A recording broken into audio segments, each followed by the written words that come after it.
This is crack. The only difference between crack cocaine and cocaine is sodium bicarbonate and water and heat. This is free. You can go to your neighborhood convenience store. It literally is a mayonnaise jar, cocaine, and baking soda. Is it safer than alcohol? Probably. Try this.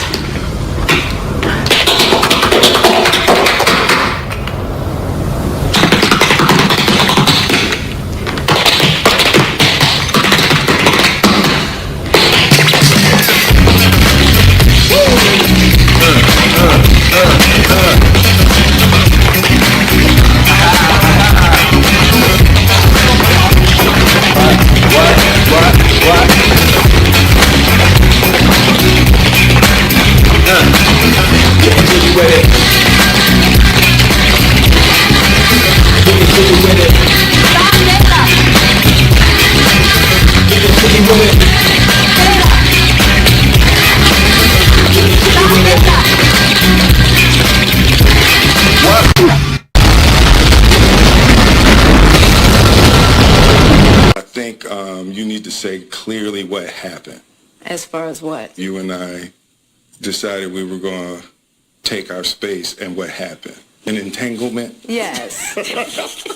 Yes. And it all started with, me wanting to help his... Uh-oh.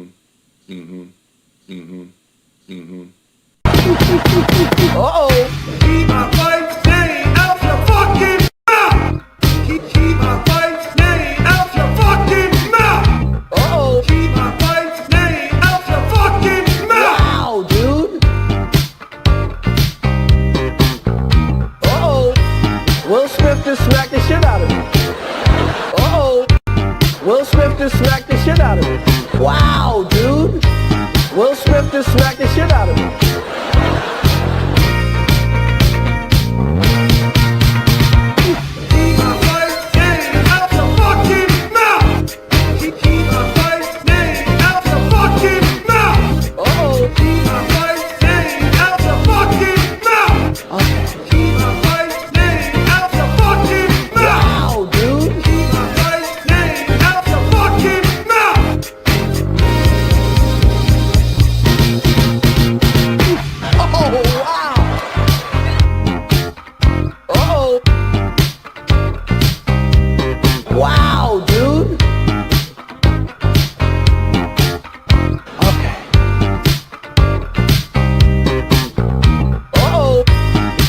Was a G.I. Jane jump. Okay. That was the greatest night in the history of television. Okay.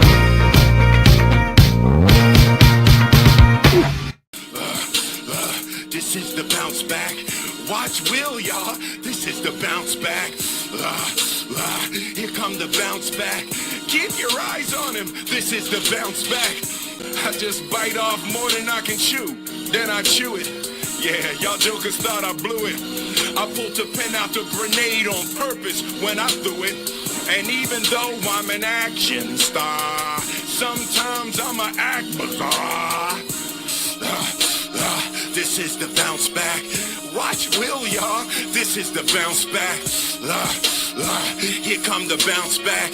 Keep your eyes on him. This is the bounce back. Yeah, let's eat.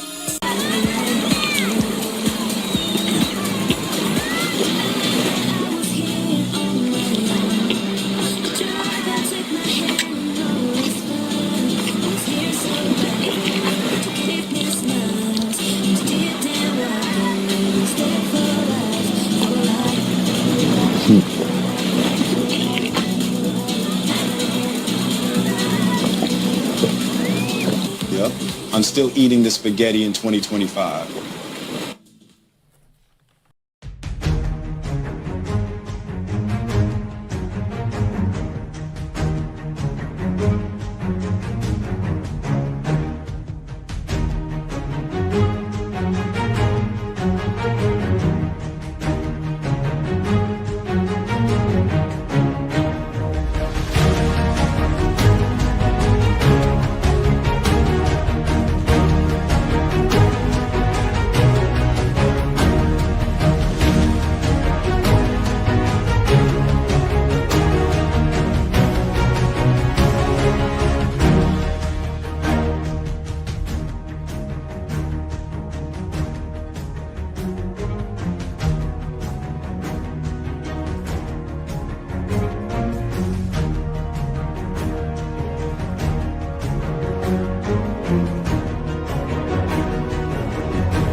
Welcome to the Friday nights. I'm Jason Sandberg. Fellows, it was a good week at my LCS. It's a rare thing nowadays, but it was a good week.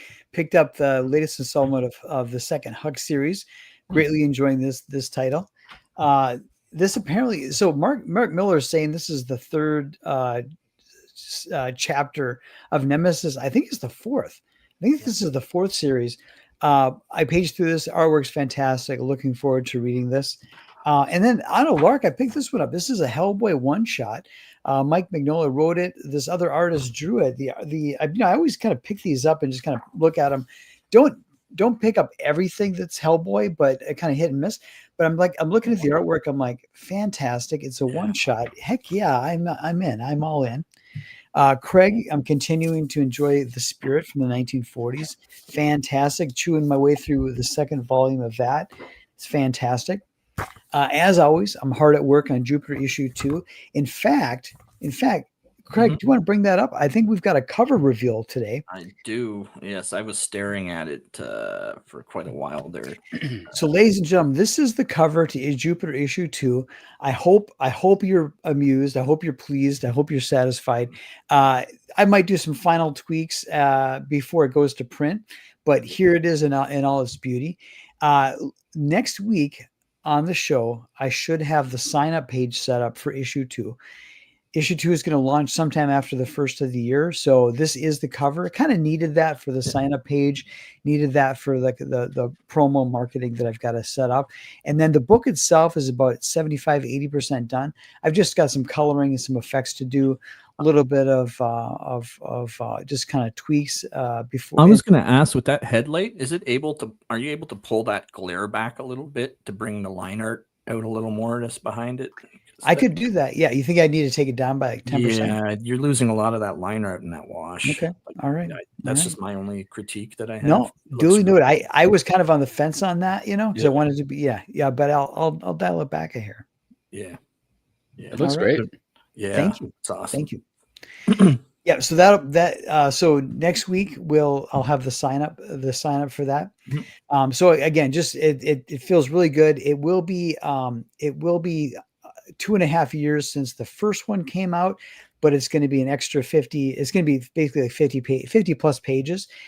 So it will be well worth the wait. And the way I look at it is I could have done 2 25 page issues. But I'm giving you a 50 pager. So well, I'm getting physical for that, and I need my issue 9. So like I said, send it to me through UPS. You can send it so that it pays. I get charged duty on delivery, and I'm already telling you I will pay it. I won't. Okay. So a bonded courier agent, basically on behalf of UPS. Boom, boom, boom. I have your package here. Would you like this, sir? Ding.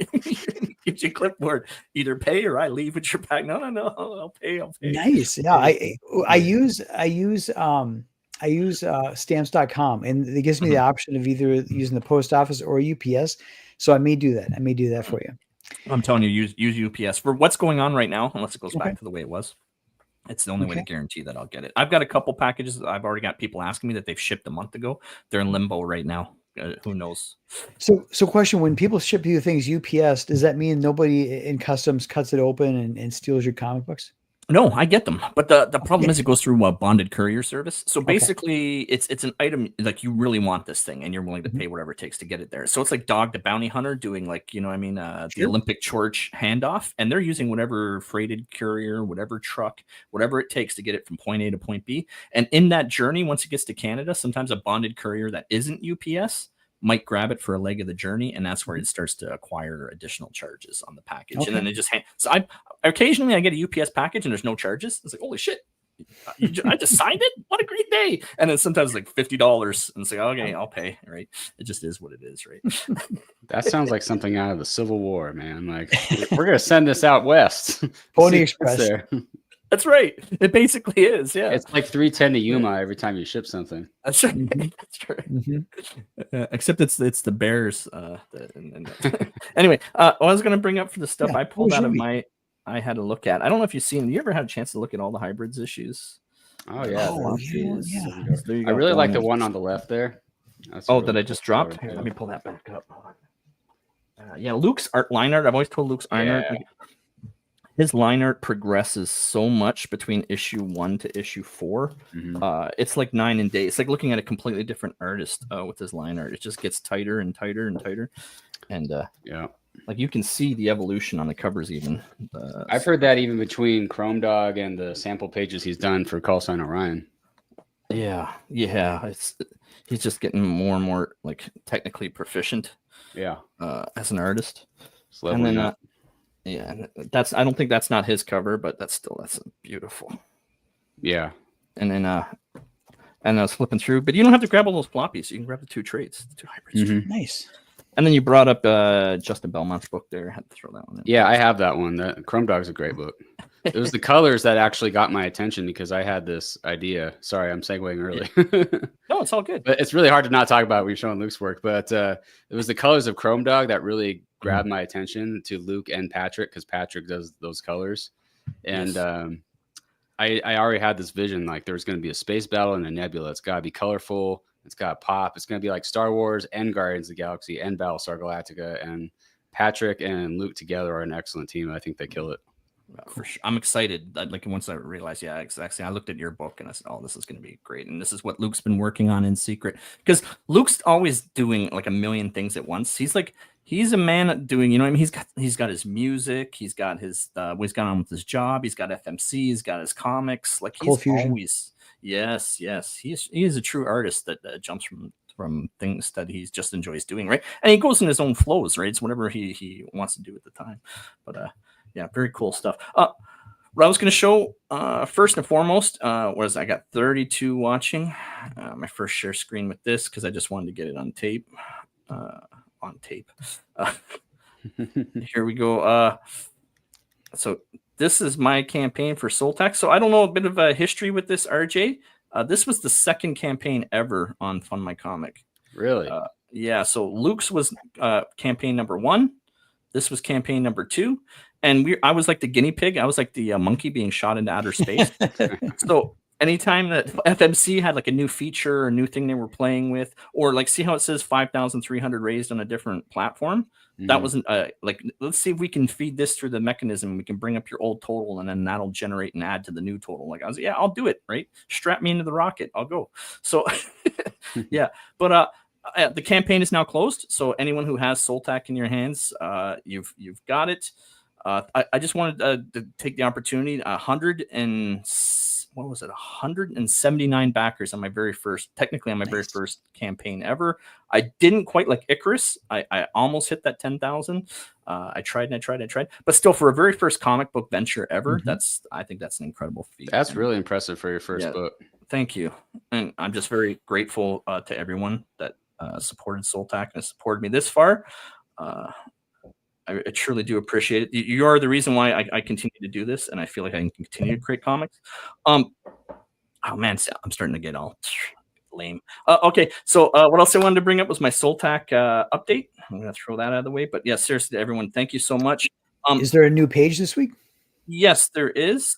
And I think I got sidetracked. I'm going to have to upload it off my computer. No problem.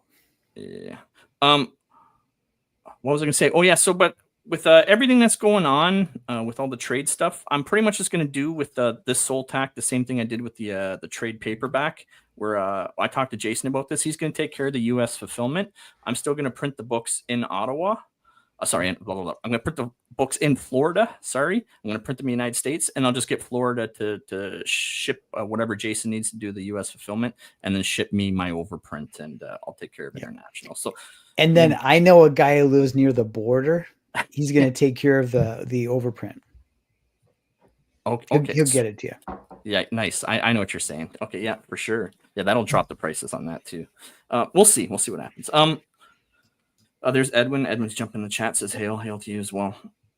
Edwin, thank you for joining us. So we're gonna get to the chat in a moment. I'm just waiting for this. I got the circle of death going around on the thing I want to show. There we go. Oh, here it comes. Yeah. Okay, so this is. I don't know if you hadn't had a chance to go through Soltak yet, RJ, but the original character design is the one on the left, the line art version. That's Misha Atsu. She's one of my main characters. Her armor set, a lot of people who were reading my book complained that you couldn't see her female form. It felt like the armor was constricting. My own artist said it too. He said it was like a nightmare to draw all the armor and all the stuff like that in combat. So we streamlined her costume design, and that's kind of built into the storyline. So that's the new design that you see there. Sweet. Yeah, and at my artist, and this is a double page. When I do my mailing list, I was going to do it in conjunction with Jason. I'm not sure exactly when. I think I'll get myself back together and I'll do the mailing list again in September. I just got a few things I got to do first. I just don't know when I'm going to do it. Here's a double page that's going to be with my mailing list. Nice. This is going to be a print because I know that this double page is in issue 6 now. I've written enough of the story that I know where it goes. So because issue 6 may or may not get printed within the next year or two, who knows, right? Anyone who does the sign up with an email will get this automatically if they back physically. So I'm going to have to send those to you, Jason, some of those prints. And then here's the new covers. So everybody mentioned to redo the covers for my book. So I'm reprinting, I think, in the neighborhood of 300 of each minimum. 300 of the new issue 1 with the new cover. Issues 2, 3, and 4 are the same cover, just with the new dress. And then here's my last piece, Resistance, RJ. That's issue 5. That's the next campaign I'll have there on the left. And then my 10K stretch goal, because I'm still trying to hit that 10K. I'm always trying to, like Kid Icarus, with my wax wings. My stretch goal for 10K would be issue 6 for free for every physical backer if I reach 10K. I think it's going to work. I think you're going to let the world heal. You're going to get these things lined up. You're going to get things all geared up to go. And then when you launch, it's going to be like a rocket. I think it's going to work. Okay. Well, we sure are going to find out. The minimum goal for me, though, is going to be 2,000. So even if I just raise 2,000, I'm still going to make issue 5. Here's flats I already showed. This isn't really so much of an update, but we're on page 8 now for production. So that's 1, 2, 3, and 4. That's the first 4 pages in flats. RJ, that page on the right, Craig took inspiration. I told him about what it's like at my day job. And so that page on the right, that's Craig, like kind of, it's like think of it as a Sandberg cameo in the pages of Soltak. Right. Here's my update page there. Whoa, that's cool. Whoa, dude. Yeah, we're getting ready for an epic space battle there. I can't love wait an to epic see that space color. battle. Yeah, you're speaking my language. Things are about to get really crazy around here. Awesome. That looks like a Coruscant like city type planet. Yeah. Well, that's Mars.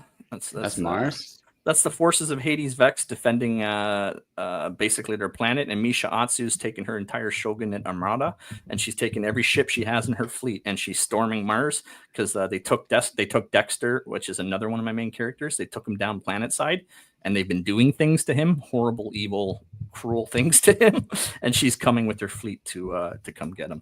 Sounds pretty badass. I'm gonna have to check out the Soltak. I've seen it. There's so many great comics out there that I still have to check out, and I try to do reviews here and there. But yeah, I really got to check out Soltak. Oh, I love making comics. I admit, I selfishly 90% of why I do this is for myself.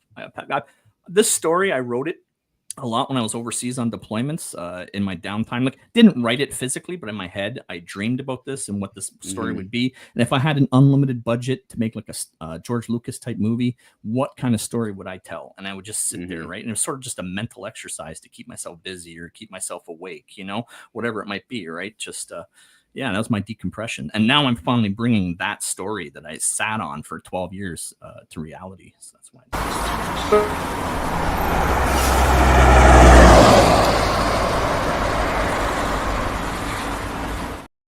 Ladies and gentlemen, that was Hojo and the Mythicals Machine doing a little drive-by. Go back, Mythicals 1, 2, or 3. I think that guy's even got a trade coming out, something like that. Yeah, do you wonder where he got that $50 from for that bumper? He didn't pay you $50 for that, did he, Jason? For that bumper?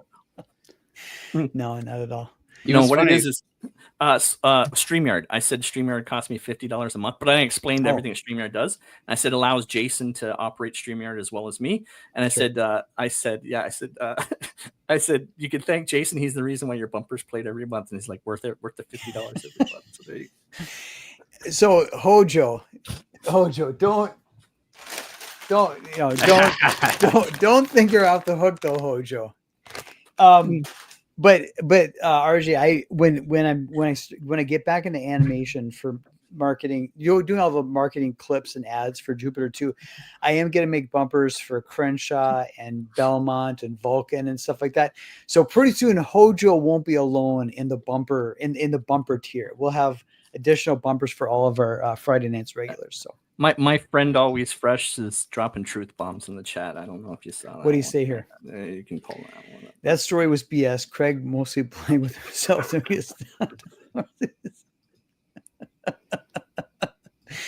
Okay, now the chat's lighting up. So Craig, yeah. let's go to the top. Let's see who's here tonight and say hi. Okay. All right. Oh my God. Oh, RJ. It's RJ's chance also as well. RJ, how's your week been? Oh yeah, RJ, how's your week? My You week's said been your good. camera breaking. Yeah, my camera broke. I don't know what happened, but I haven't been streaming much because I just had a little baby. It's 3 weeks old now. Yeah, so 3 you're weeks a old today. Yeah. New father just this summer, right? That's right. Yeah, And that's your first? it's my first one. Yeah, Congrats. Yeah. I Thank got you. an 8-year-old son, and he's glued to me. He's like a little mini me.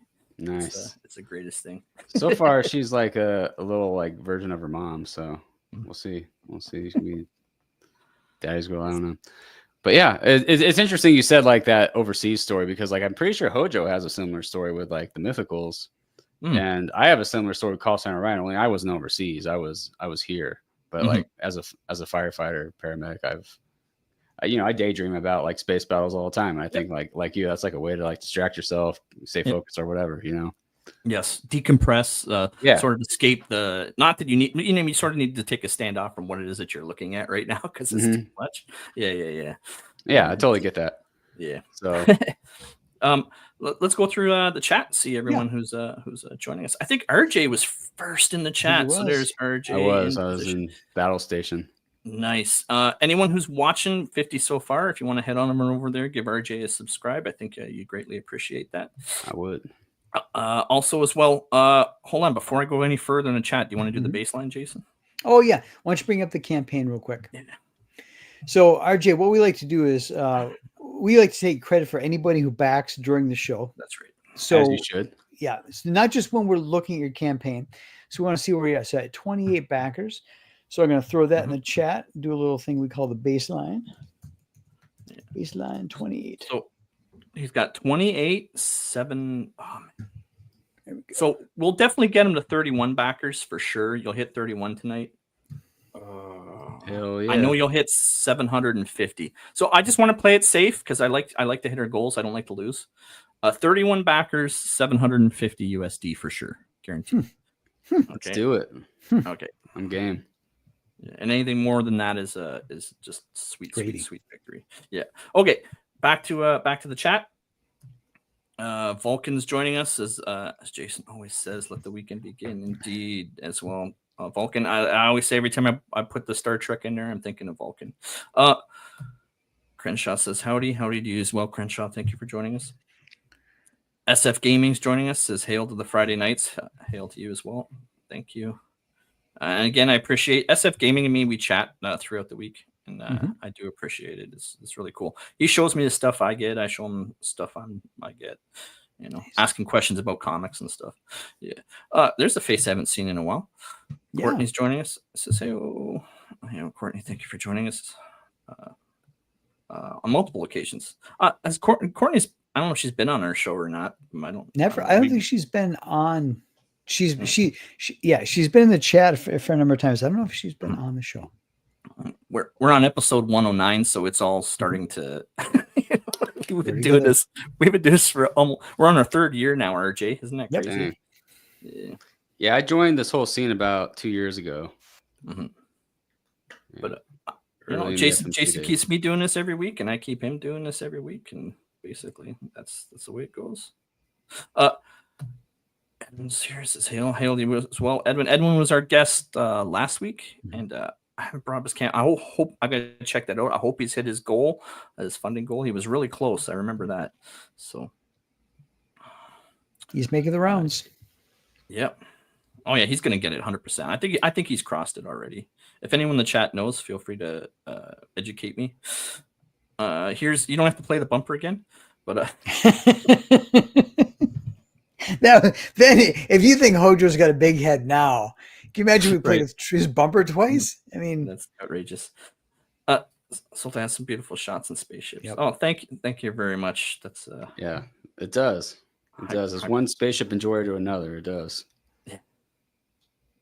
And again, like I said, it's basically if I had an unlimited budget, like what could I accomplish? It very much is that to me, and I'm just excited. It's the very first thing I've ever created.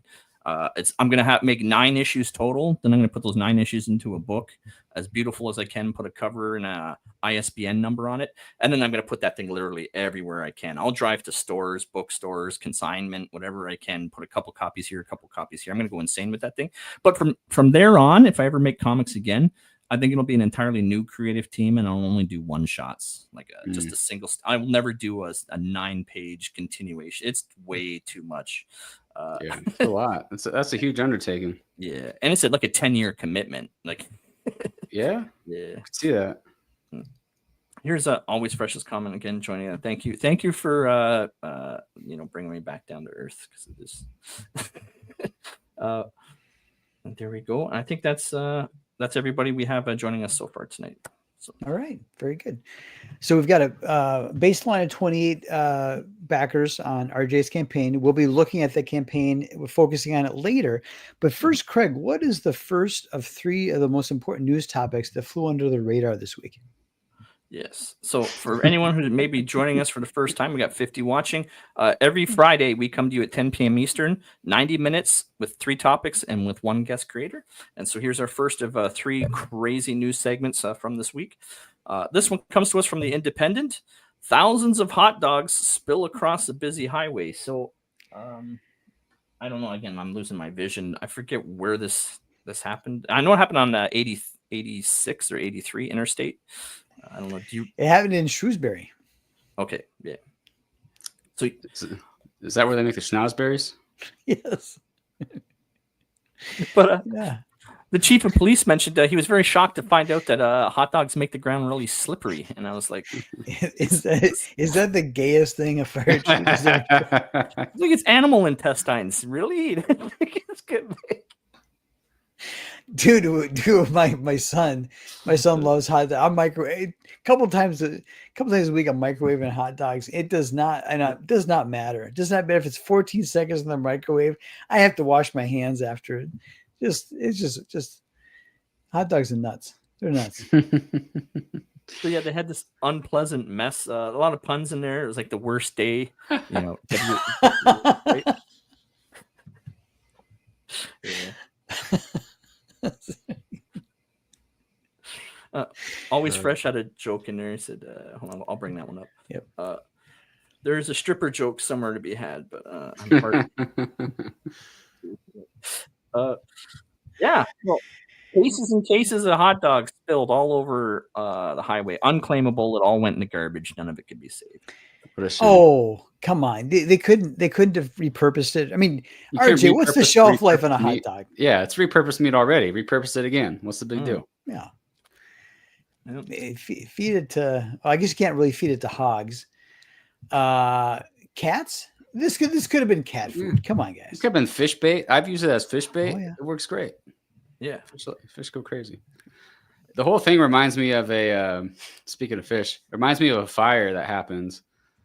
My buddies responded to was a fire of a semi hauling a bunch of goldfish. So they put it out and like imagine a bunch of wet goldfish, like tons of it out on the highway, like just orange mush. That's what it became. That's crazy. That's You crazy. can't even eat those. Like you can't eat goldfish. No, that really is mush. Yeah, once goldfish get wet and burned, it's just orange mush. Ugh. It's like a Faith No More video. It's crazy. So I think we have. So Craig, so Cruz mustered up the courage. Oh my gosh. Oh yeah, my that gosh. was a funny opener. I enjoyed that one. There's all kinds of funny one-liners in there. Yeah.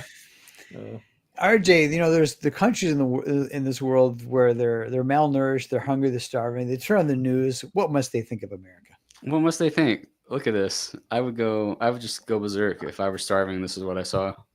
I look at America with envious eyes. I'll admit, I do. I live vicariously through you each and every day.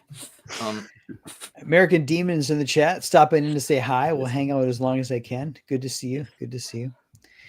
All right, so Craig, this whole topic of hot dogs, hot dogs are an American staple along with apple pie. So we figured, SF Gaming has a good call it here, 5-second rule. Very good. So we did, our investigative crew did a little deep dive here, a little investigative report on hot dogs, because I think they're taken for granted. I think as a staple of Americana, as a cornerstone of everybody's summer, and their ball games.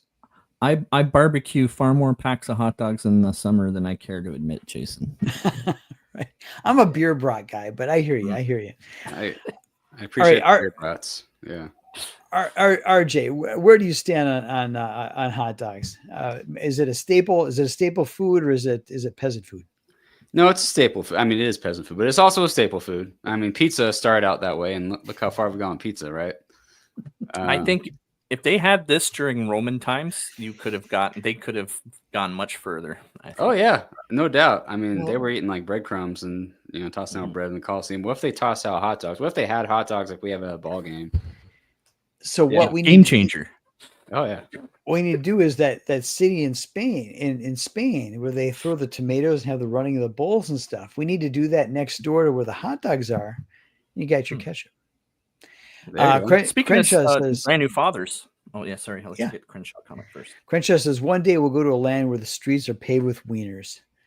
Some foreigner probably. That's glorious. Belmont, you and RJ are both new fathers. That's right. So you have the excuse for being fashionably late. Yes. All right, Craig. Let's take a look at let's dive deeper into this hot dog topic. Friday night's exclusive. Yeah. All right. So again, I promised a Chris Faction cameo. Here it is, Vulcan. He's here. Nothing more American than a hot dog. Oscar Mayer mobile. Now, everybody can agree that the hot dog is an American staple, but the origins of the hot dog are in dispute. Let's look at the competing theories. So Charles Feltman invented the first hot dog as a convenient way for beachgoers to enjoy the Frankfurter sausages in a long sliced bun without the hassle of plates of silverware. That was credited in 1905. RJ, can you believe how recent the hot dog is? I mean, I believe it. A lot of great innovations happened in America at the turn of the 20th century. I don't know what was going on. I think people were just inspired by the turn of the century, and everyone was motivated to invent something new. Look how many inventions we had. It was crazy.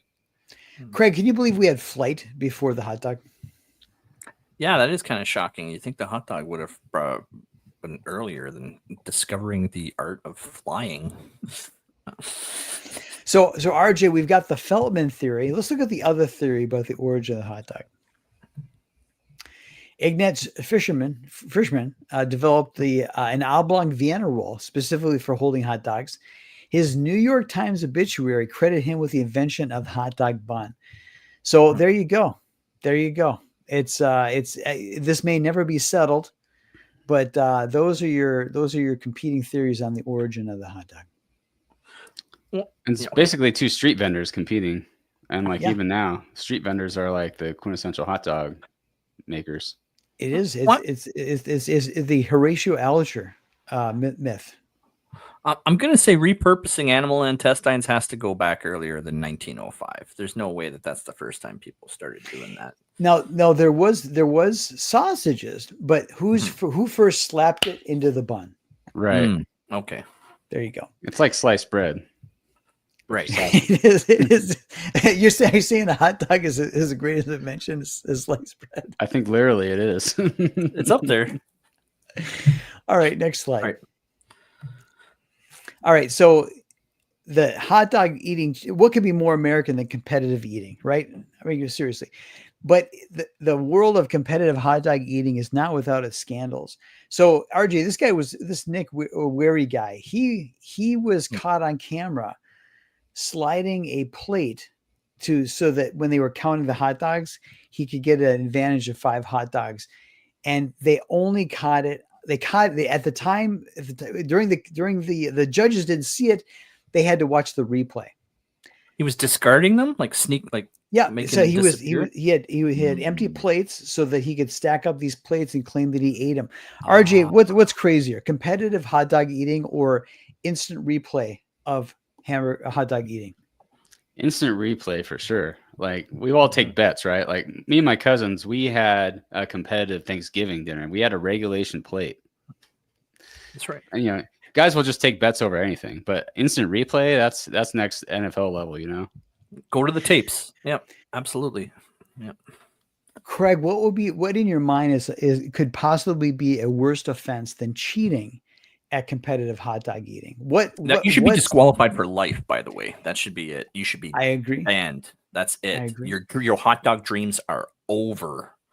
Have your hot dog Heisman taken away. That's right. Yes. RJ, in the world of competitive hot dog eating, can you think of anything that would be a greater cause for disgrace than cheating? I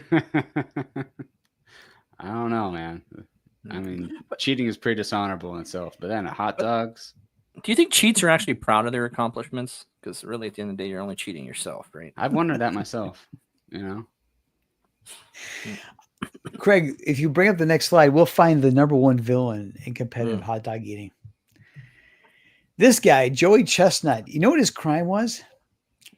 He took an endorsement deal for one of those fake vegan hot dog brands. He didn't go with Oscar Mayer? No, he went with Impossible Foods, you know, where they take the immortal cell line and they put it in the vat. I can't believe it's not meat. He's out. He's out here. He's done. Where was Fabio on that one? Exactly. All right, Craig, next slide. Oh, that's gross. I have yet to partake in any of that. I won't eat it. I like my steak medium. Sorry, hit the next one here. All right, so RJ, have you ever seen the Oscar Mayer Wienermobile? Oh yes, iconic. How old were you, and what neighborhood did you see it glide through? Oh, I don't know. I must have been a little kid. Yeah, for sure. Couldn't tell you exactly when. No, it is the Oscar Mayer hot dog mobile is a part of Americana, and it is mythological. It is romantic, but is it romantic enough to propose marriage to a chick in front of? You don't want that to be your story that you tell your friends later, you know. We just killed Craig. All right, so the Oscar Mayer Wienermobile is itself not without scandal. Craig, next slide. Here on the Friday nights, we are documenting every time the Oscar Mayer Wienermobile crashes. And let me tell you, RJ, they need to find different drivers. Yes. If the picture on the bottom were by itself, I would think they're in like a gondola or something. But then you look on the outside, and that's definitely an Oscar Mayer Wienermobile that crashed. It's tragic. Yeah, you hate to see it. I sure hope they don't try to do a U-turn on a freeway. That would go like a certain video of like a semi trying to cross traffic. All right, so clearly, RJ, you know your hot dogs, but let's see if you can profile hot dog eaters. All right, next slide. All right, RJ, mix and match the person on the left with the hot dog on the right. Oh man! All right, so the guy A is going for the green one. Someone just tells me he goes for the green one.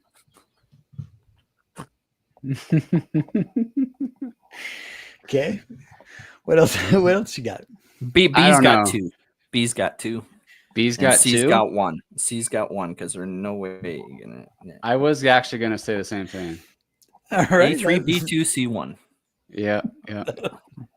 That'll work. All right. Well, I think we successfully covered hot dogs. Craig, what is topic number 2 tonight? Oh, guys, campaign back up by the way. Again, reminder.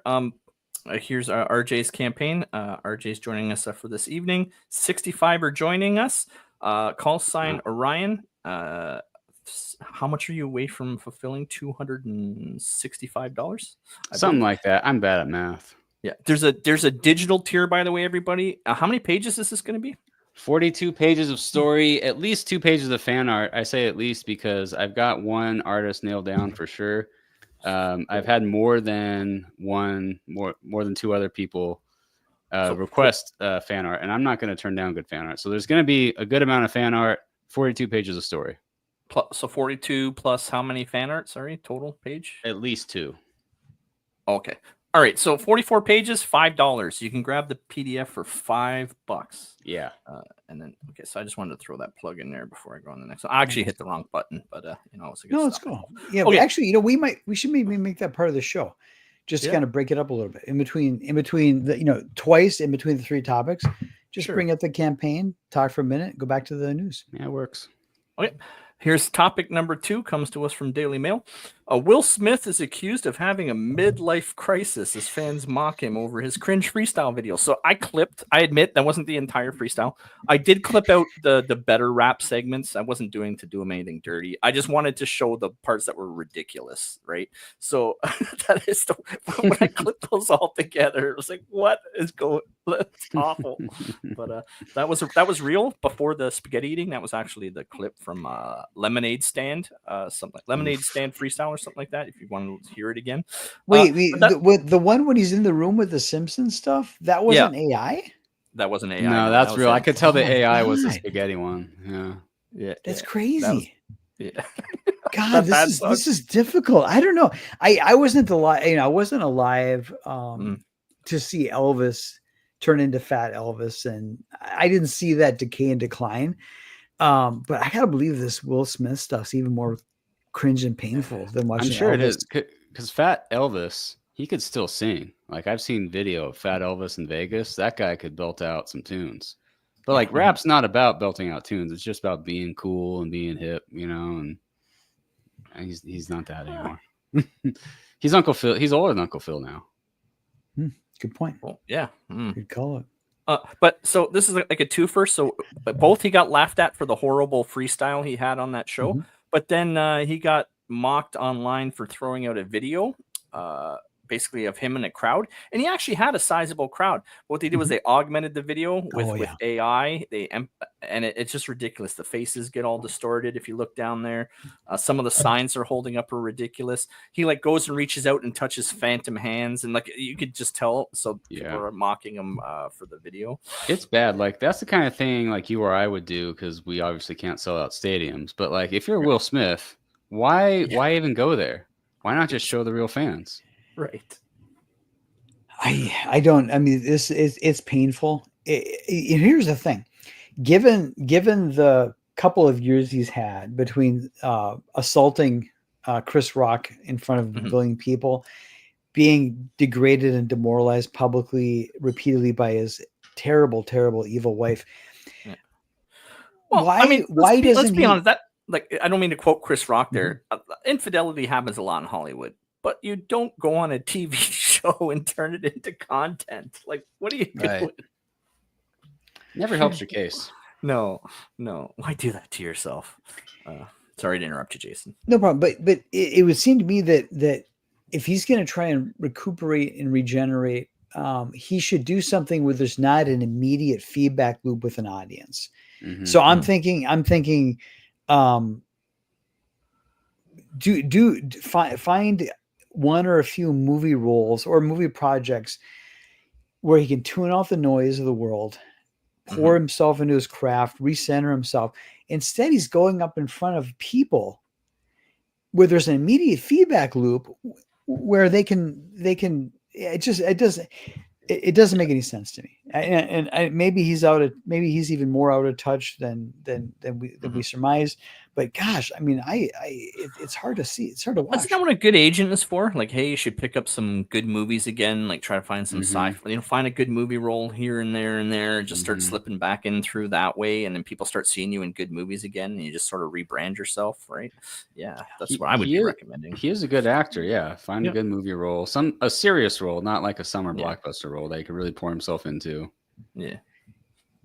I mean, he was an okay. He was a very likable guy. He's an okay actor. I can't think of a movie that I watched where I wasn't like that. That's where I wasn't saying himself. That's Will Smith, right? It's hard not to see Will Smith.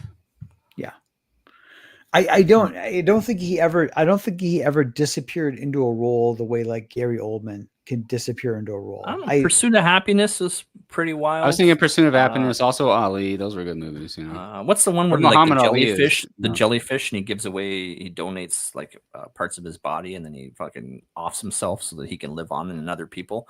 That was kind of a pretty wild movie. I didn't see that one. I missed that one. I don't know what that is. Crazy. That's wild. Yeah, it's good. That's a good movie. Yeah, watch that one and see if that doesn't change your opinion. If someone can pull that up, I'll look for it at some point when I have a chance. Maybe while the trailer's playing, I'll look it up, figure out what the name of it is. So RJ, is Will Smith the most pronounced and apparent and public example of don't put your dick in crazy? Probably. Well, don't follow Right in now, Tupac's yes. shoes. Yeah, don't try to Yeah, live right. up to Tupac. Right. There's so many, so it's hard to say. Right now, yes. But I think of Johnny Depp. Oh yeah. Okay. There's Okay. so many excellent examples. It's been done so many times. But I think the one lesson to be learned here is if you're with someone and they're making your life miserable and like you've got like 40 years ahead of you, do you really want to do this for 40 more years of your life? You know, like there were signs I think a lot of time ago that he'd be a lot happier just walking away. So I don't know if he's even still with her now. I sure hope he's had some life reflections and realized that this person's probably not the right person for you. But what do I know? Everyone's life's their own business. But Choosing your spouse is one of the most important decisions you'll ever make. Yeah. Crenshaw wonders if the movie was 7 pounds. Is that the movie? Okay. That's it. Yeah. Okay. I'm not familiar with that one. I actually, ironically, I was in Afghanistan and they stuck a bunch of journalists with me, and I was parked out in the desert. And don't ever stick journalists with me because I always scare the shit out of people, right? So they don't know what they're doing and shit. So when it came time to sleep, and I told them all, it's like they all tried to sleep beside the vehicle. I said, don't do that. Don't sleep clumped under a vehicle at the same time. I said, look, an RPG comes and hits that down. Bam, it's going to wipe out all 5 of you. Sleep in sporadic areas. That way, if stuff does come in and only takes out one person, don't take out all of you in a group. And then I could see the fucking fear. I'm like, do you guys just want to hang out in the back of my vehicle? They're like, yes, please. So they all bundled up, and I had my laptop, and I played this movie for them. I was like, here you go. You watch this movie. You stay safe. Like the little kids. We were babysitting in Kandahar. That's so cute. Yeah. That's funny. All right, Craig. What is topic number 3 tonight? Topic number 3 comes to us from UPI. Guinness World Records marks the 70th year with Unclaimed Titles Challenge. What Guinness World Records done is 2 things. I'm not even entirely sure what the challenge is, but we are at the 70th anniversary. I believe you can go to their website, and there's a bunch of challenges out there that they've said, hey, we're waiting for somebody to do these. Yep. So, and we do have an investigative report where we called like 5 of them, which our investigative team deemed attainable. So for those of you watching, we've got 72 people watching live. If you are looking for a claim to fame, we might have the way for you to get famous here. So let's take a look here at some of these possible records that you our viewing audience could chase after. You've outdone yourself again. Two investigative reports for this evening, Jason. I got to keep Vulcan happy. All right, RJ. Fastest ironing. So this is ironing on top of a car. How fast? What speed do you think you can maintain in on top of a car ironing, RJ? What do you want to go after here? I don't think I could make it past 40 because that table has got to catch some air, unless it's strapped down or something. Yeah, you could bolt it down. If I could get a Mr. Microphone and do this, I would be flying that car, and I would be, I am Ironing Man. Oh yeah, totally. That would be awesome. All right, what else is in the hopper here? Okay, yeah. How fast can those cars go? That's the thing, is what you strap it down to would determine your top speed, right? Yeah, it really looks like a Top Gear episode. It does. All right, an ostrich 10K run. Not the ostrich. You got to be on top of an ostrich. RJ, did you ever play Joust? Yeah. As a kid, pretend you're a knight. Craig, how now? Do you have to raise the ostrich, or can you just like rent an ostrich? How does this work? Well, the thing about ostriches is you want to raise them yourself, and then if you get different ostriches of different properties, like a river ostrich or a sky ostrich, and you put them together, you can breed them for their magical properties, and then you'll have the ultimate golden ostrich, I think. All right, let's see what other records people can chase after. Mm. All right, fastest Gen Z rotary call. RJ, do you know any Gen Z? You got any Gen Z in your extended family want to chase after this world record? They have no idea what I mean. That's like alien technology to them. You know, they have no idea how to use that thing. See, this is Really be a is. perfect viral video to do out there. Where like if you could hook it up so that it does the ringing thing, but sit out there and offer like $20 if somebody could like put in 8675309 and like you can get this $20. You get one try to do it with the phone, and if you can have them actually complete the phone call, that'd be. RJ, do you know how clumsy I am? No, I once butt dialed my grandma on a rotary phone. how do you do that? I'm clumsy. All right, Craig, what else we got? My, how times have changed. All right, we don't know what the hell this is. I don't even know what this is. But if you can do this fast, you got a chance at taking the record. Those are toilets they're riding with handles Um, and wheels. I think in Canada now we got a lot of people pooping on beaches and stuff. You might be doing a public service if you offer some of those people these. Let's keep I the can see human that. feces off the street and off the beaches. I think these might actually help. Well, This looks Craig, like something from MXC. Remember that show? Yes. Yeah. so those are some of the attainable world records people could chase after to try to go down in history. Yes. All right. Well, Craig, good 3 topics this week. Mhm. I feel we brought a lot of education and it was very informative. We got Yes. 73 people watching live. The rest of the show will be looking at RJ's campaign. Is there a trailer? Yeah. There is I indeed. guess I set out with the show that you didn't have to go to anywhere else for the news. You can just come That's here. We have all the We cover stories. the topics that big media and the corporate world and the government are afraid to cover. That's right. You got to do it. Stand up to them. All right. So for the 74 that are watching, here is the trailer for Call Sign Orion.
Man, is that metal or what? Very Yes, cool. Very cool. Oh, That where'd you was get them- by. Sorry, go Yeah. ahead. I was going to ask you about the music. Yeah, you're just about to answer the question. Yeah, that was by Jared Christman's band Corpus Christi. Original song, real band, not AI. Nice. Nice. Yeah. Yeah. Does that Vulcan saying he digged the music? Yeah, it's really good. So RJ, what's give us the elevator before we get into the meat of the matter? What's the elevator pitch for this Call Sign Orion? All right. So Call Sign Orion is it's an action-packed sci-fi adventure in the spirit of classics like Starship Troopers, and it's dystopian, also like Brave New World. It's got a lot of Battlestar Galactica type of fighter action. So if you're into sci-fi, dystopians, action-packed content, then this is right up your alley. Nice. And is this a one shot? Is it the first in a series? Tell us more. This is the first in the series. I think I'm gonna make it like 5 or 6. I say or 6 because I had the idea for a second issue that was about the same length. I decided to make it 2 issues. So I'm going to break the next issue in half. So it's going to be like 2, 22-page books instead of 20-ish page book instead of like a 42-page book like this one. But I got a lot of stories lined up in this universe. I call it the Diaspora universe, and this is everyone's entry point into the Diaspora universe. It's Orion's story, call sign Orion. Yeah, if you're into like 40K or Space Marines or Starship Troopers or anything having to do with like military sci-fi, you're gonna just dig this because I mean it follows the Alphas. They're basically like the Navy SEALs of their time, 1,000 years in the future. Right here in this galaxy, we make contact with aliens, and it's a whole world that I've built up that I'm introducing through this conflict and this battle and this story. Very cool. Flip City Magazine is in the chat. Have a wonderful weekend. Good to see you. We got our first backer, SF Gaming, backed. Hell yeah, thank you. This guy backed. Oh man, that guy's cool. And I'm not just, I didn't just back because I'm drunk. I actually. All right. So this is so you said it was a dystopian future. Why is it dystopian? What's the deal? So I have a little bit of an explanation on my YouTube channel, by the way. You know how the Foundation series has the Encyclopedia Galactica? Well, I have the Encyclopedia Diaspora. Okay. And I kind of like made my own little snippet of like all the highlights, all the cliff notes of the next 1,000 years. And all the bad stuff that happens. Some good things as well. But basically, Earth's government has become an expansionist, Brave New World style communist government. I say Brave New World because it's not like 1984 where, it kind of describes the Soviet Union. It's just kind of obvious in your face, miserable, totalitarian, standing on your neck kind of stuff. Yeah, you either support the machine or the machine grinds you down. And it's more like Brave New World, and I think we've all kind of experienced that in like the COVID lockdowns. It's kind of like the sort of a tyranny you would see when people voluntarily exchange their freedoms and for comfort and pleasure, which is what I think people are more inclined to do. So they're happily oppressed. But Earth's government is a global government, so the UN basically becomes a global government. And they call themselves the Union, and they're an expansionist power, kind of like the Soviet Union. And there's independent planets out there that have been terraformed, that are inhabited by cultures that are quite different from Earth. And it kind of runs the gamut in all worldviews and political systems. And there's also alien cultures out there who you're going to be introduced to. And there's a lot of conflict and battles and alliances, but all that gets introduced through a very concise story through this core group of people, mostly Orion and his team, the Alphas. Very cool. I'm digging the armor designs. Yeah, that's wild. Oh yeah. So the armor designs is supposed to look sort of otherworldly, and I love how Patrick, he communicates the environment through lighting. A lot of people said, this book looks very pastel. But really, it's like those first 3 pages, you'll notice are more pastel. If you go down to like the 4th page, it's not so pastel. It's more sharper light, more harsh light, because that's the interior of the ship. Right. So when there's the space battle in the nebula, light's being diffused to the gases there, so you get that pastel look. But when you're inside the ship, you see more of that, top down, harsher sort of fluorescent light you would see. And the suits themselves are supposed to look a little otherworldly because that's gifted technology from a more advanced alien species. And not everyone has that. So I like the combination of the pastel and the neon. I think Patrick just crushed it with it. Oh yeah, everyone's a critic. I mean, those pages are beautifully colored. I mean, you're always going to have people who give you feedback. Any feedback, I just thank them for the feedback and I reflect on it. But yeah, I don't. Do you see anything wrong with those colors, Jason? Those are beautiful. No, it's pages. great. It's great.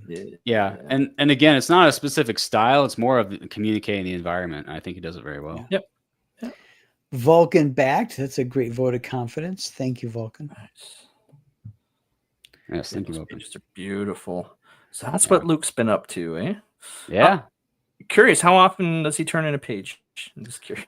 I know he's doing a lot of work for other people. He's working on a couple pages. Mhm. I don't know his progress right now. I know when he commits, he's going to be cranking out like 4 pages a week, or like 2 to 4 pages a week. Oh wow. Okay, but that you blows know, my artist away. Yeah. you, My artist is 1 page a week, by the way. That's oh really? so if it's just he one- just did 1 page a week, I'd be satisfied. Mhm. But you know, when he really commits, he cranks it out. But you know, he's Yeah. got so many things on his plate. He does a lot. But you know, what artist doesn't into a million Mhm. things? You know, just follows where it's going to go. But he's doing other work for other people as well, not just me. But I know when he commits, he's going to be pumping out some pages here. Yeah, it's also with the creativity, it's also a flow to it. And I know Jason knows this too, right? You got to be in the mood, you got to be passionate, you know what I mean? It's got to take 100% of your attention, and you never want to pressure an artist or like, you know, nag an artist or force them to because you lose that creativity, you lose that inspiration, you lose that's my opinion. I don't know if you agree. You got to get into a state of flow, and Mhm. people get into a state of flow differently. Mhm. But that's the hard. You just got to get in a state of flow, and then once you're in a state of flow, you just don't want any interruptions. Yeah. Yeah. And that's how it was with these 4 pages that are up on the campaign page. Mhm. And the cover like took forever, but as you can see, there's a lot of detail in the cover, especially as you go into the background. Like he really went into detail with all the ships in the background there. Yeah, I'm gonna go up to your reward. Let's just go Yeah. through your rewards and see. Sure. Okay, so first and foremost, how many are watching right now? I don't want to jump Got back. 77 people watching live on this Friday night. You can grab this book for $5 digitally. $5. Just head on over the link. I don't know if the link's been put in the chat, but it's pinned to the top of the chat. Just go to the top. $5 would mean the world to us, would mean the world to RJ. He's very close to his funding goal. You know what I mean? Everything you could do to make this book happen, you know, I mean, greatly appreciated. So that's that. Oh, wow. Did Luke do the cover for that? Yep, that's Luke's cover right there. And like I was saying, that took a while, but you could see where the work went. You could just zoom in. There's tons of detail in that cover in the background, that space battle. Tons. He just really went into it. Yeah, that's great. Nice. Yeah, it's beautiful work. Yeah. I even like how the armor's got a little wear on it, you know? Yeah, look at all those cross. Yeah. Wild. Oh man. Yes. Very cool. Okay. And then so for $10 is the physical plus your shipping. Do you know what your shipping is domestic? I want to say about five-ish, somewhere in that realm. So I estimated it to 5, give or take. That's reasonable. $15 for an original, you know, extremely limited print run, you know, piece of art, piece of history. Like, yeah, $15. You can't go wrong, especially with what the outrageous prices people are asking nowadays for books. Yeah, I want to keep it, you know, competitive and Mhm. within reason. So it's a deal. I don't think it would be 42 pages for $5-10. So there's 2 covers. So get your physical of Call Sign Orion A or B. So those are your 2 choices, right? Correct. One or the other. Yeah. Crenshaw, let Craig know if he needs to publish the guest list a few times a month, so you know who's going to be on. That way you can back during the show. Not trying to create more work for Craig, but Crenshaw, Yes. thank you for backing. Yeah, I definitely want backers to back while we're live because it does have more of an impact when creators come on. Like, holy shit, I went on the Friday nights and like 7 people backed me. Like, I can see it echo and it does reach through the community, and that kind of attention will help the show grow. So yes, absolutely, it helps us. But thank you anyway, Crenshaw. Appreciate all the backers.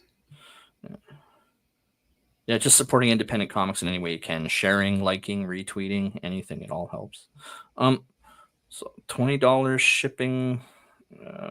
Was that? So what's this tier? Is that both books? The $20 tier, that is Moss Glass. So that is the same as the physical, only shinier. And I have some proofs. It's a shame my camera isn't working, but it's a higher quality paper. And I think given the nature of this book with the colorful space battle and nebula, I really want the colors to pop. So I offered this tier as just the shinier paper, the higher quality. I think you're getting a little more bang for your buck with that one. Yes. So that's about $10 more, right? Because the shipping Yeah. probably wouldn't change. Yeah. Okay. Yeah, it's just a higher quality. It goes to the higher quality papers where that $10 goes. And this one here, printed book plus trading card. So is that the high gloss book in that as well? That is a standard one. So I had a I try to really reward the early backers. So I had a earlier campaign with the trading card, and there was a glossy book available with the trading card. So yeah, the trading card is only available in tandem with the standard print one for now. Okay. And I'm only going to do so many limited cards, so we'll see how many I have left by the end of the stream. Thank you, Flip City Magazine. That's very sweet.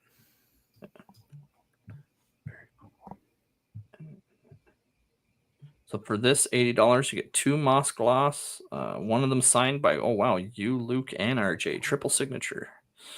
So me, Luke, and this guy you may have heard of, Mike Barron. We're all going to sign.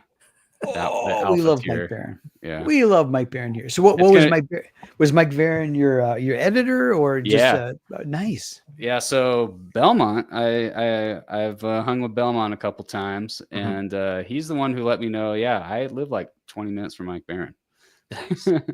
And he and I got coffee a bunch of times, and the first time I'm like, he's like, hey, how can I help you out? I'm like, well, first I want you to read my script, and then I want you to consider being my editor. So he did, and he liked it. He said, it's better than the bleep that Marvel and DC are currently publishing. But that's a low bar. You can do better than that.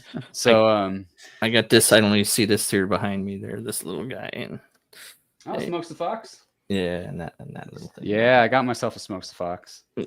Sorry to interrupt you. All good.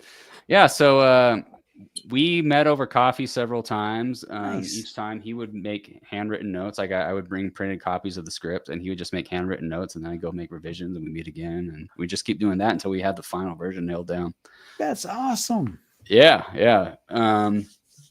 So, and then he's gonna sign the alpha tier. As those of you know how Mike Barron signs, he doesn't sign on the outside of the cover. He doesn't believe in it. He's an inside the cover kind of guy. So it'll be signed on the inside cover in honor of Mike. Nice. Awesome.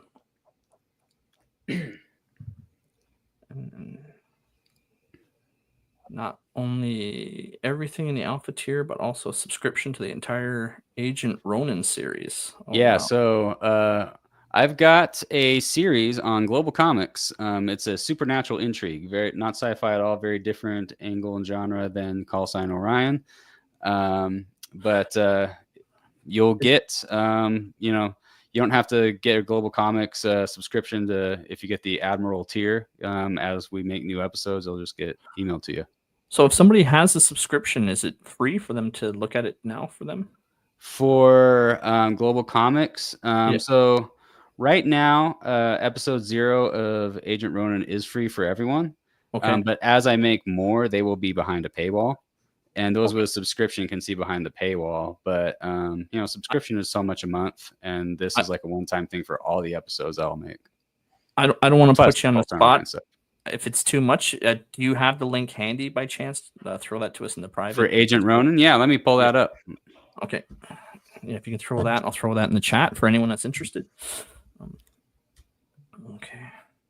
And then here's some add-ons I'll talk through while you're doing that. $5, you can get this very cool Alpha Magnet add-on. And I love my magnets. And then, You're very attracted to them. yes. I don't know if there's new tiers popping up or... Yeah, I think that's it for the rewards. So yeah, I threw in the link for Agent Ronin there. Right now, all we got is episode 0. It's kind of in its early stages, but as it develops, it'll be behind a paywall, and backers of the Admiral tier will get everything that's in the Alpha tier plus unlimited Agent Ronin episodes as they come out. Nice. Okay, I'm plugging it in right now. I just did it. What did you? Yep. Faster than me. Okay, so I'm gonna do that thing that I always do there, Jason, where I just pull the campaign down for a bit. So RJ, had you been talking? Had you and Luke been looking for a project to work on, or did you approach him out of the blue? Tell us how you got together.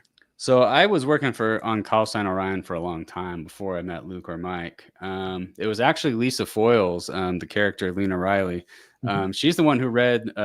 So before I did any of that, I wrote a movie script for a different Diaspora universe story. And she said, it kind of lends itself to animation, maybe a comic book. So then I thought about that. And I thought, well, Orion's story, it would be like the best story for a comic book, I think. He's the most like a superhero. His action would be really fun to watch on a page. You could tell a great visual story with him and the alphas. So I went with that angle. Started looking around for artists, and I kind of got into this community a little bit before Fund My Comic launched.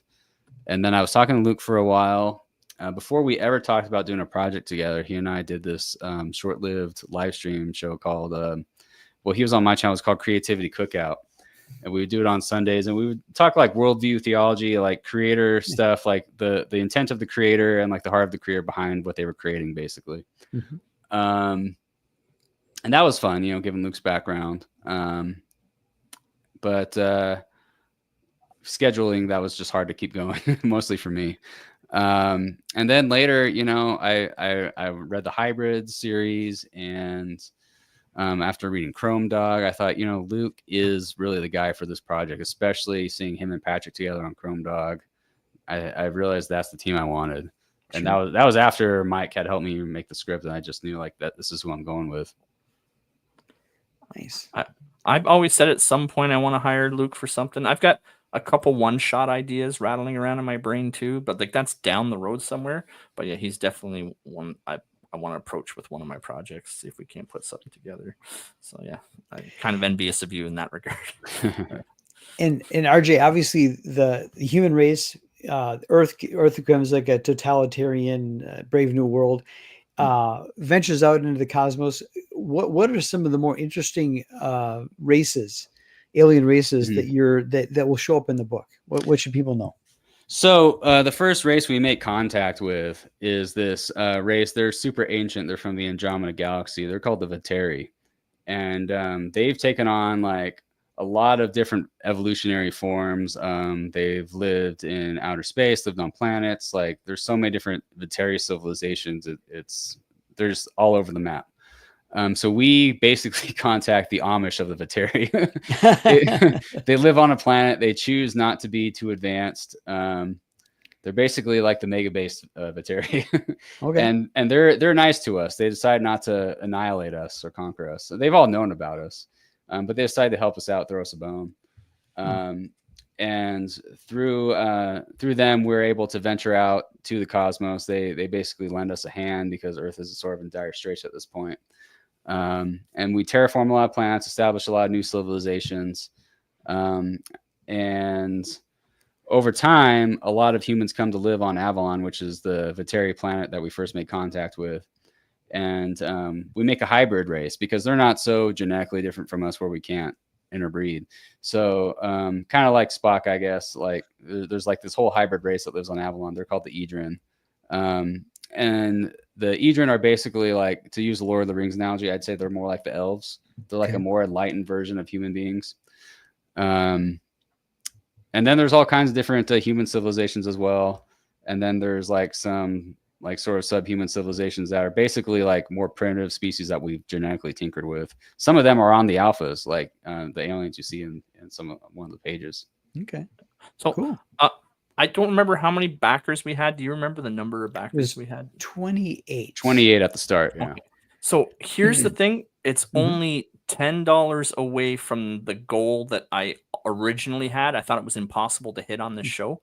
$10 more, and it hits that goal. That wasn't the goal I set, by the way. That was a goal that I was like, that's too far of a number. If there's 2 people out there with $5, can I play the trailer one more time? Yeah, do it. Just lean on the 71 people that are out there. Please, if you got $5, watch this trailer. I would love to get that extra $10 just to get it to that number that in my own head, I was like, man, I would love to hit this. Here's the That's trailer. like the price, just to put it in context. You go to any kind of upscale restaurant, $5, that's a hot dog. Right? I mean, that's a gourmet hot dog. It's less than a Starbucks coffee, right? We got 71 people watching live. Let's watch the trailer, and fingers crossed. We got about 10 minutes left of the show. Let's see if we can make Craig and RJ happy. All right, here it is. Call sign around.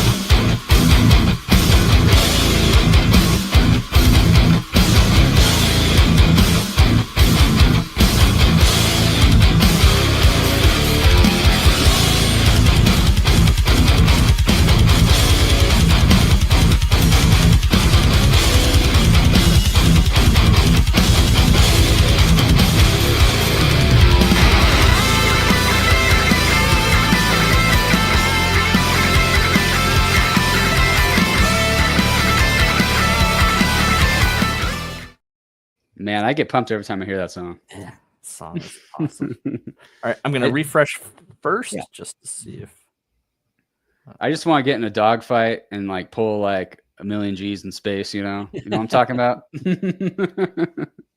You guys ever play Star Fox as a kid? I don't think. Yes. Star Fox 64. Don't you just want to like? Doesn't that just Yes, I like do. it reminds me of that? Uh-oh, You know, I just want to jump in the cockpit and do crazy stuff. Infinite Entertainment is here. I just hit Craig. the wrong button. Oh, Okay. yeah, I'm good. Am I here? Yeah. Yep, you're here. I hit the wrong button. Am I here? Can you hear me? Okay. You're here. Yep, I can All hear right. Let me bring the campaign back up. There we go. Ooh, Boom. ooh! Look at that. Would you look at that? So we Just got look some at movement. 31 it. That's backers. movement, you guys. I'm really stoked to see this. Yes. Thank you, everyone who backed. Yes, Not thank you much so closer. much. Now you're $210 away from your funding goal.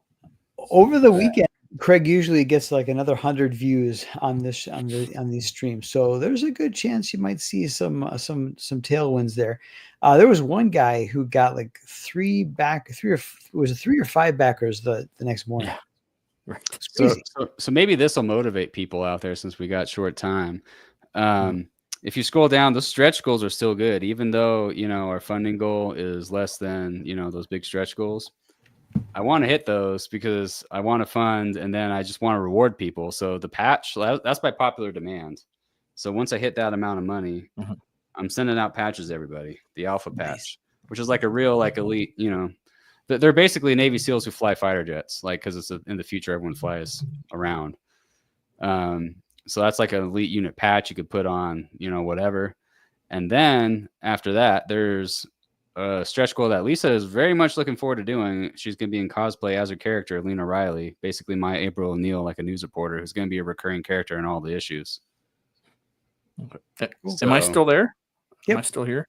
Okay. Yep. Yeah, I pulled my tabs apart. That's why my shit's all messed up. Oh. Sorry, you wanted me to go to something on the campaign, you said? Yeah. Go ahead and show off those stretch goals because one's the Alpha patch, which is the patch everyone's going to get.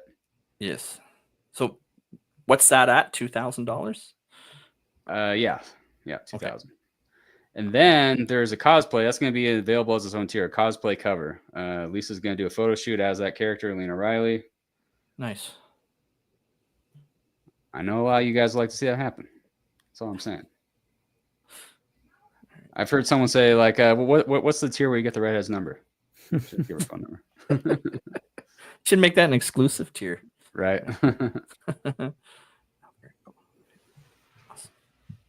Wish I could add the card separately. Maybe I should do the card as an add-on. I don't know. Maybe I should just do that.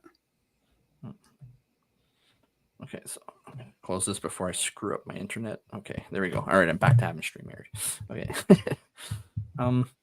Is there? So we're at 1 minute 21 seconds. Are there any questions from the chat? Did anyone have any questions regarding this game? Yeah, Vulcan has a suggestion. He says he wish he could add the card separately, and RJ sounds like he's mulling it over. So quite possibly he might update the campaign. Yeah, the card was available separately. Before when I did an individual card campaign. I kind of had some precursor campaigns. I know that's like not common practice. I did two things. One campaign was a miniature, a 3D print miniature of the F-26 Aerostar, which is the starfighter that the Alphas fly around in. That was kind of for me because I'm a big Star Fox, Battlestar Galactica fan, and I just thought it'd be fun to have something like that. No one bought it. But the trading card as its own campaign was quite popular. And I think prior just as rewarding the people who got in early, I wanted to do that. But maybe I will just make, a trading card add-on still. All right. Very good. Is there any shows that you have coming up or anything else additional that you want to promote? I think I'll be on some other shows. I think Crenshaw contacted me. I do appear on Nerd Bacon every now and again, but it's a challenge with a little baby, and I'm just kind of playing it by ear. Right. Yeah, definitely. She's crying right now. I feel bad. I feel like I gotta go jump in the action over there. Yeah. speaking of which, when we do end, I'll play the outro. RJ, it's invitation only. You're more than welcome to stay for the outro in background, and also if you have to dip out and run, me and Jason aren't offended at all either. It's all good. It's totally optional. So, Well, thank you guys for having me. This was awesome. Yeah, you have to come back again. Yeah, that'd be great. All right, Craig. Do you guys have Labor Day up there in Canada? yes, yeah, we have Monday off. Okay, all right. Well, you have a great you and the rest of everybody watching. I hope you have a wonderful 3-day weekend. I think everybody nowadays could use a 3-day weekend. Yeah, Yes, for sure. And a bit of sanity restored to the world, please. Yeah, I want the news to be entertainment and music again. Don't you miss? Oh yeah. Don't you? Can't we go back to that? But anyway, it's a joke. RJ, it's great to have you on. You're welcome back again, please. If you have any additional projects, just hit me up in the DMs maybe a month before the campaign starts so I can get you in there while it's live. Because my guest list is usually about 6 to 8 weeks full, and people will hit me up, and then like by the time I can get them in, their campaign's already over. It's happened a couple times, so it's unfortunate. But thank you so much for joining us. Yeah, thank you. Thank you. All right, 74 watching. As always, I threw something together for the outro. I hope everyone enjoys it, and have a great weekend, everyone. Will Smith posting a promotional video from his concerts after releasing a new album. It doesn't seem too out of the ordinary, but then the internet started noticing something unusual, with comments accusing the artist of using fake AI crowds. And you can see what they're talking about when you look up close, faces in the sea of fans appearing distorted and not quite right. The whole thing extra ironic because of the video's title. My favorite part of the tour is seeing you all up close. So there is a truck that was carrying these hot dogs, and it hit the median, which is how they ended up all over the road. Over 1,000 pounds of hot dogs were strewn onto 83 just after 9 o'clock this morning. If you look over here, you can see crews are still trying to clean up the literal hundreds of boxes of hot dogs that are across the highway. This is just quite a sight to see. Traffic is really backed up. The southbound lanes are moving now. It's one lane of traffic moving. The northbound lanes were moving a couple minutes ago, but traffic seems to have stopped. So if you're in the area, please make sure you're aware of this little traffic mess. 3, 2, 1, let's go. Get it down here, good. 1, 2, 3, good. 4, 5, come on, show me. Good. Good.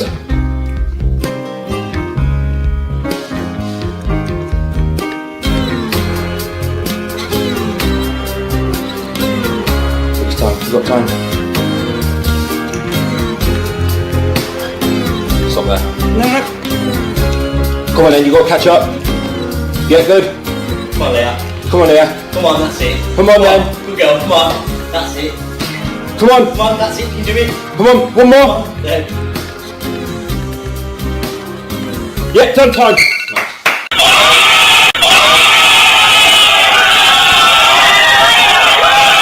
Celebrating our 70th anniversary, and as part of these celebrations we're meeting up with some record holders whose decision to be part of Guinness World Records history has made a huge positive impact on their lives. We've had an incredible 70 years, seeing so many iconic moments, the most amazing feats of strength and skill and endurance from talent all across the globe, and long may it continue.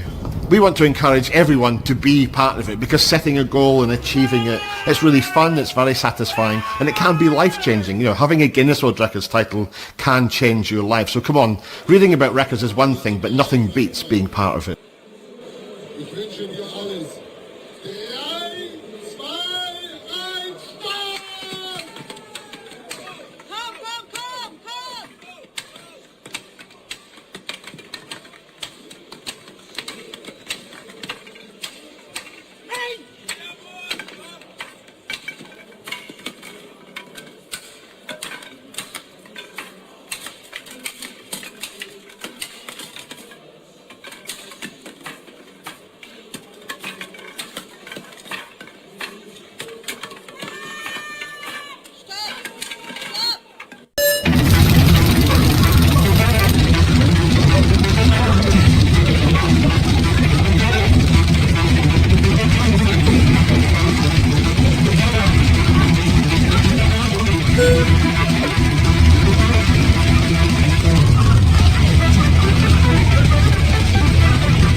No.